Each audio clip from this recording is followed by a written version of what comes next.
नमस्कार मित्रांनो, मैत्रिणींनो.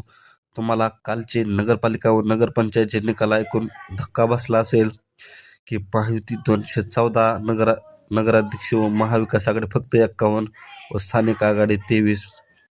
पण हे कसं शक्य झालं हे तुम्हाला मी आज सांगणार आहे. त्याआधी माझ्या चॅनलला सबस्क्राईब करा, लाईक करा, शेअर करा, कमेंट करा. तर मित्रांनो, मी सुरुवातीला भाजपपासून सुरुवात करतो. भाजपचे 120 नगराध्यक्ष झाले. का झाले? तर मित्रांनो सांगतो की भाजपचे पहिलेच आमदार 132च्या आसपास आमदार आहेत. त्यामुळे त्यांनी भरपूर प्रत्येक आमदारांनी पॉवर लावली. त्यानंतर माननीय मुख्यमंत्री देवेंद्र फडणवीस साहेब यांनीही पॉवर लावली.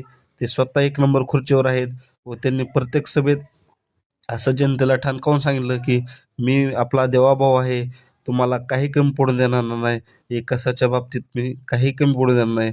जसे त्यांनी गेल्या महापालिके टायमाला नाशिकला असं सांगितलं होतं की दत्तक घेतो मी तुम्हाला नाशिककरांना, तसं म्हणजे संपूर्ण प्रचार सभेत संपूर्ण टॅगलाईन चालवली आणि त्या टॅगलाईनचा इतका फायदा झाला की त्यांचे तब्बल 120 नगराध्यक्ष झाले.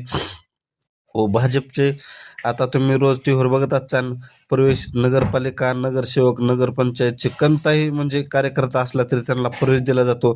त्यांचे दार सताड उघडे राहतात. मग त्याचा फायदा असा झाला की कार्यकर्ता जुळत मतदानाची बेरीज वाढत गेली त्यांची व त्यामुळे त्यांचे तब्बल 120 नगराध्यक्ष आले.